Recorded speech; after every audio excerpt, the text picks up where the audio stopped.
Tenses सुनते ही ऐसा लगता है कि जैसे मैथ्स की कोई भारी इक्वेशन दे दी गई हो। सो स्पॉन्टेनियस स्पीकिंग के बाद it is very important everyone कि आप कॉन्वर्सेशनल इंग्लिश की बात करें। अगर आप टेंसेज देखें तो क्या कोई टेंस आपको सिखाता है कि आलू छील दो को कैसे बोले? क्या कोई टेंस आपको सिखाता है कि चादर बिछा दो को कैसे बोले? हमने तो कभी ये पढ़ा ही नहीं। हमने हमेशा पढ़ा कि पहले सब्जेक्ट जोड़ दो, फिर हेल्पिंग वर्ब जोड़ दो, फिर वर्ब जोड़ दो, फिर ऑब्जेक्ट जोड़ दो और बन गया एक सेंटेंस। मैं बचपन से ही लाइफ में कुछ बहुत बहुत बड़ा करना चाहती थी। अपनी हर छोटी से बड़ी ख्वाहिश पूरा करना चाहती थी। पर जैसे बर्ड्स के पास विंग्स होते हैं ना उड़ने के, वैसे मेरे पास तो पंख नहीं थे। तो उसी दिन मैंने ठान लिया कि मैं दिन रात मेहनत करके खुद को आगे बढ़ाऊंगी। बिना पीछे देखे आगे बढ़ने का हौसला रखूंगी। और उसी हौसले ने, उसी हिम्मत ने, उसी मेहनत ने मुझे आज आप लोगों के सामने खड़ा किया है। हाय एवरीवन, मेरा नाम आस्था है और मैं एक इंग्लिश लैंग्वेज एंड जॉलीफोनिक्स कोच हूँ। सो आप सबने अपने बचपन में नानी से, दादी से, मम्मा से, पापा से कहानियाँ तो ज़रूर सुनी होंगी, है ना? कभी परियों की तो कभी राजा और रानी की। मेरे बचपन में ऐसा कुछ हुआ ही नहीं। मैंने कभी नहीं सुनी ऐसे परियों वाली कहानी, क्योंकि मुझे हर रोज़ रात को कहानी सुनने का बहुत शौक था। और मेरी मदर एक इंग्लिश एजुकेटर थी and she used to teach 9th to 12th। और पूरी रात जब भी मैं कहती मम्मा कहानी सुना दो तो वो मुझे कोई ना कोई चैप्टर सुना देती, कभी ये तो कभी वो। तो वैसे ही उन्हीं स्टोरीज को सुन सुनकर मैं बड़ी हुई। मैं हमेशा से ही एक टीचर और साथ ही साथ एक टीचर ट्रेनर बनना चाहती थी। ये सपना मैंने तभी देख लिया था जब मैंने अपनी मदर को बहुत बहुत हार्ड वर्क करते हुए देखा था। सुबह स्कूल जाना, शाम को ट्यूशन्स पढ़ाना, फिर खाना बनाना and then repeat repeat repeat. मैं वो चीज़ उनको देखकर इतना इंस्पायर्ड थी और मैं वो सब, वही वैल्यूज़, वही रिस्पेक्ट, वही ट्रस्ट, वही प्यार, वो सब कमाना चाहती थी जो एज ए टीचर उन्होंने अपनी थ्रू आउट की जर्नी में कमाया। उसी तरीके से शुरू हुई मेरी journey back in when I was just 17। मैंने सोचा कि अब मैं भी अपना पढ़ाना शुरू करूंगी और उन दौरान मैंने फर्स्ट अपना बच्चा पढ़ाया। उसी के साथ साथ मेरी जर्नी ऐसे शुरू हुई और जब मैं पढ़ाती थी तो मेरा एक बड़ा सपना था कि जिस तरीके से मम्मा अपने बच्चों को 10 से 20 से 1000 तक लेके गई हैं, मैं भी अपने बच्चों को उसी तरीके से आगे बढ़ाऊंगी, पर मम्मी के साथ। साथ ही साथ मैंने अपनी मदर से बात करी कि can we just open an empire together. तो हमने सोचा कि my mom will be taking English, मैं इंग्लिश और साइंस दोनों की कमांड रखती थी, तो I will be taking both. और साथ ही साथ we'll have somebody who is into maths. So हम मिलकर एक एम्पायर क्रिएट करेंगे। जर्नी बहुत अच्छी चलने लगी, साथ साथ सब कुछ होने लगा, but as it is said, God has its own plan. जिस तरीके से ये जर्नी शुरू हुई थी, उस जर्नी का एंड वैसा नहीं हुआ। जो सोचा था वो शायद लिखा ही नहीं था। हमने बहुत कुछ सोचा था कि ये होगा, वो होगा, बट पता है ना, बहुत कुछ सोचते हैं तो कुछ होता नहीं है।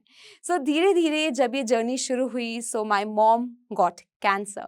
ऑलमोस्ट 1.5 मंथ स्ट्रगल करके, डेली डॉक्टर्स के पास जाके, हॉस्पिटल जाके एडमिट होके, कुछ नहीं हुआ and then I lost her. बहुत मुश्किल हुआ, बहुत आगे बढ़ना पड़ा, पर रुकी नहीं।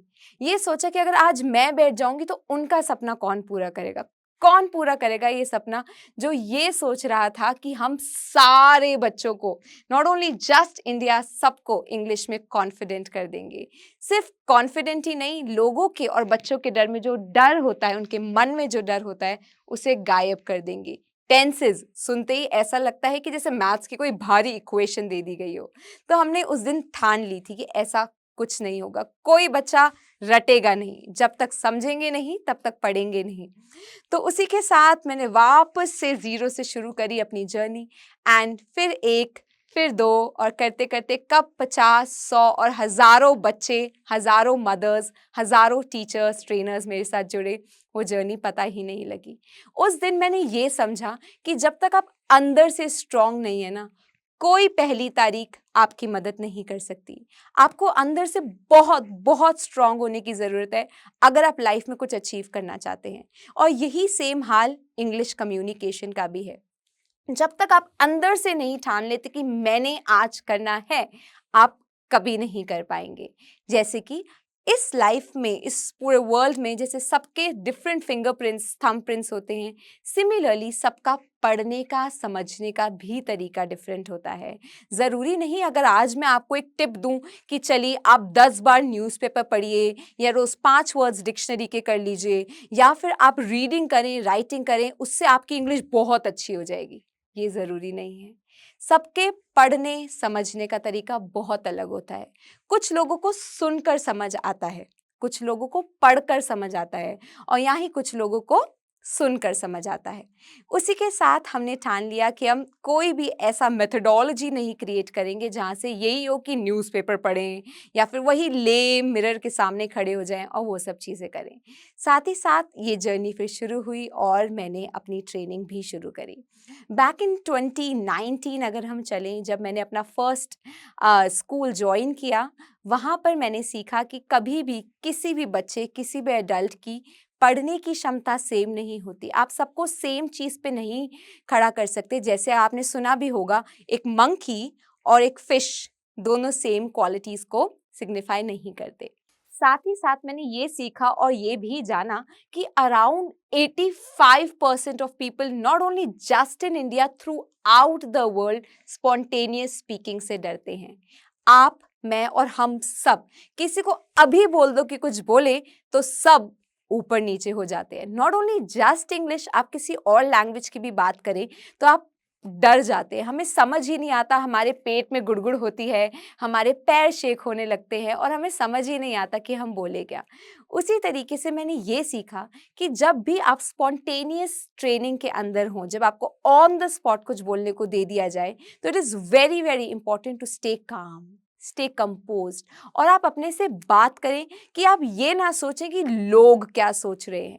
क्योंकि बहुत बार हम ये सोचते हैं कि अरे यार मैं कैसा बोलूँगा, कैसा बोलूँगी, और जैसे ही मैं स्टेज से उतरूँगा तो वो लोग क्या सोचेंगे, या फिर अरे मैं ठीक लग रहा हूँ ना, मैं ठीक लग रही हूँ ना। सो ये सारे थॉट्स हमारे मन में आ रहे होते हैं उस प्रेजेंट सिचुएशन में, जो हमें फ्यूचर, प्रेजेंट और सब कुछ हमारा खराब कर देते हैं। ऐसा सेम कुछ मेरे साथ भी हुआ।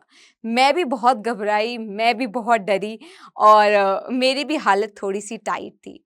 अब से कुछ साल पहले when I was in grade 6th, मेरी टीचर को लगा कि अरे यार! ये बच्चा तो बहुत कॉन्फिडेंट है, डिबेट्स में पार्ट लेता है, स्पीचेज़ में पार्ट लेता है, कभी यहाँ, कभी वहाँ, हर कॉम्पिटिशन में खड़ा होता है, तो मैं इसको स्पॉन्टेनियसली स्टेज पे बुलाती हूँ और ये गेस्ट को एड्रेस करेगी। जैसे ही उन्होंने बुलाया, मैं पहले तो बहुत डर गई थी क्योंकि I wasn't prepared. Good morning की जगह बोला मैंने गुड इवनिंग और रिस्पेक्टेड सर की जगह बोला मैंने रिस्पेक्टेड मैम, और वहीं थिंग्स टर्न्ड अपसाइड डाउन। सब मुझे देख रहे थे और मैं मन में खुद से बात कर रही थी कि अरे बाबा ये क्या किया, everybody is looking eight you. बहुत टेंशन हुई, बट 1 सेकंड का मैंने पॉज लिया और मैंने खुद से बात करी कि आई हैव टू स्टे काम। सबको डर लगता है, इट्स नॉट जस्ट मी जिसे डर लगता है, it is not just you जिसे डर लगता है, हम सबको डर लगता है। डरना इज ओके, कोई गलती नहीं है डरने में, कोई गलती नहीं है फंबल करने में, कोई गलती नहीं है घबराने में। बट ये चीज जरूर याद रखनी है कि you do not have to think of the future. आपको फ्यूचर के बारे में बिल्कुल नहीं सोचना कि लोग क्या सोचेंगे। आप सिर्फ अपने दिमाग में रखिए कि उस समय you have to give your best. इसी तरीके से मुझे याद है, जब मैंने अपने आप के बारे में सोचा कि अरे बाबा गलती हो गई है, अब मैं क्या करूं, तो मैंने 1 सेकंड का पॉज लिया and then I started again. I started very calm, very compose and with the grace of God कुछ गलत नहीं हुआ। And I also remember my teacher coming to me and hugging me so so tight कि मैं बता भी नहीं सकती। उसी तरीके से मैंने ये सीखा कि डरना ठीक है। मैं आपको भी आज यही बोलना चाहूँगी, किसी भी इंटरव्यू, किसी भी जगह, किसी भी लोगों के सामने बात करने से अगर आपको डर लगता है ना, तो आप बिल्कुल ठीक है, आप कुछ गलत नहीं कर रहे। इट्स ह्यूमन नेचर, है ना? बड़ी चीज़ से भी तो डर लगता है, बट स्लोली एंड स्लोली हम उसको ओवरकम कर लेते हैं और वो ओवरकम मैंने भी किया। उसी के साथ-साथ मैंने ये सीखा कि ऑन द स्पॉट बोलने के लिए रोज मेहनत करने की ज़रूरत है। साथ ही साथ जैसे हम सबके घर में टैंकी होती है ना, पानी जिसमें आप लोग भरते हैं, तो टैंकी के साथ देयर इज अ पाइप जो एक एयर पाइप होता है। उस दिन से मैंने ठान लिया कि अब ये गलती स्पॉन्टेनियस स्पीकिंग वाली मैं कभी नहीं करूंगी। किसी ने मुझे टॉपिक दिया डिबेट का, किसी ने टॉपिक दिया स्पीच का, I used to be ready, but spontaneously बोलने के लिए आई वॉजंट रेडी। उस दिन मैंने ठान लिया कि अब मैं रोज चाहे 5 मिनट्स 10 मिनट्स और मे बी 15 मिनट्स मन में रेडी होते हुए, नहाते हुए, कुछ भी करते हुए, I will practice. And what will I practice? Spontaneous speaking. कोई वर्ड्स नहीं दिए खुद को, कोई पैराग्राफ नहीं दिया कि चलो पेरेंट्स पे बोलो, नहीं। I thought of practising on spontaneous topics. मैंने खुद को बोला चलो पिज़्ज़ा ऑर्डर करते हैं। तो वो जो मैं टैंकी की बात कर रही थी, तो पाइप होता है टैंकी के सामने, so I used to hold that, और उसको होल्ड करके I used to talk as if it's a mic and the audience is looking at me. साथ ही साथ मैं खुद को टॉपिक्स दिया करती थी कि चलिए पिज़्ज़ा के बारे में बात करते कि तुम ऑर्डर कैसे करोगे पिज़्ज़ा। चलिए आज बात करते कि अगर घर में कुछ भगवान ना करे हो गया तो मैं एम्बुलेंस कैसे कॉल करूंगी। अगर मैम ने मुझसे मार्क्स के बारे में पूछा और बोला कि जाके उस क्लास से नोटबुक ले आओ, तो मैं कैसे जाऊंगी और मैं क्या बोलूंगी। So I started practising on spontaneous conversations. उसके बाद मैंने अपनी जर्नी कंटिन्यू करी, और आज भी जितने बच्चे, जितने टीचर्स, जितने मदर्स मैं आज भी ट्रेन कर रही हूँ, nobody, I bet you nobody is until into the paragraphs. We never do the paragraphs. हम बात करते हैं हमेशा spontaneous की, क्योंकि कोई आपको नहीं बोलेगा आप चल रहे हैं और कोई आपको बोल देगा चलो पेरेंट्स पे सुनाओ। Nothing is going to happen like that. But for sure वो आपको ज़रूर बोल सकते हैं that how are you? Correct? वो आपको ज़रूर पूछ सकते हैं हाउ आर यू, और may be how was your day. ऐसा कॉन्वर्सेशन ज़रूर हो सकती है। सो स्पॉन्टेनियस स्पीकिंग के बाद it is very important everyone कि आप कॉन्वर्सेशनल इंग्लिश की बात करें। अगर आप टेंसेस देखें तो क्या कोई टेंस आपको सिखाता है कि आलू छील दो को कैसे बोले? क्या कोई टेंस आपको सिखाता है कि चादर बिछा दो को कैसे बोले? हमने तो कभी ये पढ़ा ही नहीं। हमने हमेशा पढ़ा कि पहले सब्जेक्ट जोड़ दो, फिर हेल्पिंग वर्ब जोड़ दो, फिर वर्ब जोड़ दो, फिर ऑब्जेक्ट जोड़ दो, और बन गया एक सेंटेंस। कभी देखा है कि एक छोटे से बच्चे की मदर उन्हें कहे कि चलो बेटा पहले सब्जेक्ट लगाओ, फिर हेल्पिंग वर्ब लगाओ, फिर वर्ब लगाओ, और फिर जाके आप ये बोल पाओगे कि मम्मा मुझे पानी पीना है। This never happens, right? बच्चा spontaneously conversation से सीखता है। In the similar manner, we human beings also learn with the help of spontaneity. हम भी उसी के साथ ही सीखते हैं और रोज प्रैक्टिस करने से आता है। इसी से मैंने कॉन्वर्सेशंस करना शुरू करी, अपने से, अपने दोस्तों से। आपको भी याद होगा, आपका भी बहुत मजाक बना होगा अगर आप इंग्लिश क्लास में बोलते हो कि ये तो बहुत इंग्लिश झाड़ती है। स्कूल्स में कोई एक या दो बच्चे होते थे क्लास में जो इंग्लिश में बात करते थे, क्योंकि स्कूल बहुत बड़ा, बहुत hi fi high tech school नहीं था। हर क्लास में, हर पूरे सेक्शन में एक या दो बच्चे होते थे जो इंग्लिश में बात करते थे। पीछे से सुनने को आता था अरे अरे अरे ये तो बहुत इंग्लिश झाड़ती है, बट पीछे नहीं हटे, क्योंकि आज वही इंग्लिश मुझे आप लोगों के सामने लेकर खड़ी है। और ना ही सिर्फ मैं, आप भी यहाँ आ सकते हैं। आप भी अपने आप को बहुत बहुत ऊंचाइयों पे ले जा सकते हैं, क्योंकि स्काई इज द लिमिट। जितनी बड़ी आपकी उड़ान है उससे बहुत बहुत बड़ा आसमान है। सो इसी के साथ मैं आपको 3 बहुत इंपॉर्टेंट टिप्स देना चाहूंगी।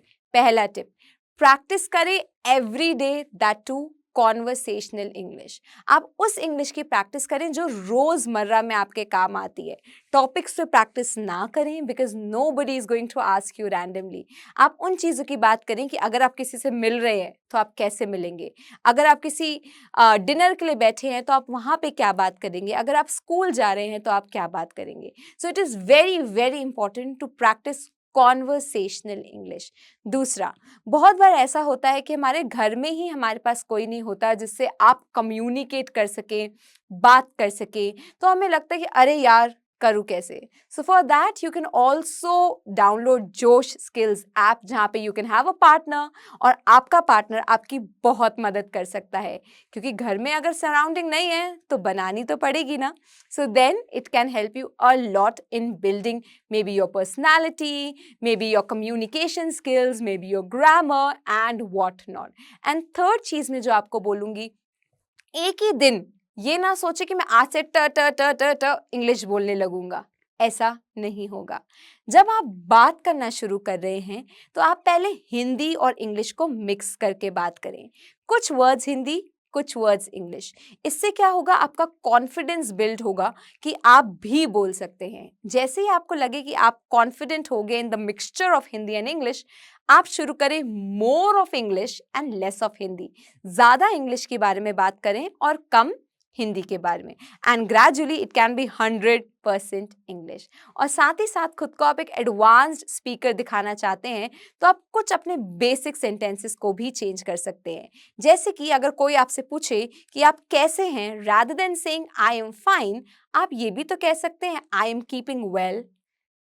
अगर आपसे कोई पूछे कि क्या आपकी तबीयत खराब है और आपको बोलना हो हाँ मैं बीमार हूं, तो you can also say that I am under the weather. Correct? So इसी तरीके से बेसिक सेंटेंसेस को आप डिफरेंट सेंटेंसेस में भी बदल सकते हैं. और मैं ट्रस्ट के साथ कह सकती हूँ, अगर मेरे बच्चे, मेरी मदर्स, मेरी टीचर्स कर सकती हैं, वो छोटे छोटे बच्चे इतना बड़ा बड़ा बोल सकते हैं, रोज अवार्ड्स ला सकते हैं, रोज प्राइजेस ला सकते हैं, रोज उनकी एक्नॉलेजमेंट हो सकती है, तो आप भी कर सकते हैं. And trust me when I say this, when you start is the day you start. With this, it's Astha. As I always say, keep on growing, keep on glowing. Much love. It is said that when you educate a woman, you educate an entire generation. नारी सशक्तिकरण पर ये पंक्तियाँ हमारे दिल को जोश और हिम्मत से भर देती हैं. ऐसी ही हिम्मत भरी कहानी अभी हमने सुनी जोश टॉक्स पर, और हमें उससे काफ़ी प्रेरणा भी मिली. ऐसी ही कहानी है लक्ष्मी जी की, जिन्होंने CS करके बड़े शहर में वो आए जॉब का सपना लेके, पर उन्हें यहाँ जॉब नहीं मिल पाई. पर उन्होंने हिम्मत नहीं हारी. जोश के साथ उन्होंने कम्युनिकेशन स्किल्स पर काम किया और आज एक बड़ी कंपनी में वो काम कर रही हैं. लक्ष्मी जी की ही तरह कई स्टूडेंट्स जैसे कि वैशाली जी, नीला, प्रणाली, आरती और उषा जी ने मिलके जोश स्किल्स के साथ विभिन्न स्किल्स जैसे कि spoken English, communication skills, personality development, finance, business building सीख कर आज अपनी अलग पहचान बनाई है. आज ही अपने जैसे लाखों स्टूडेंट के साथ भारत के number 1 spoken English learning app जोश स्किल्स ऐप के साथ अपनी इंग्लिश लर्निंग जर्नी शुरू करें.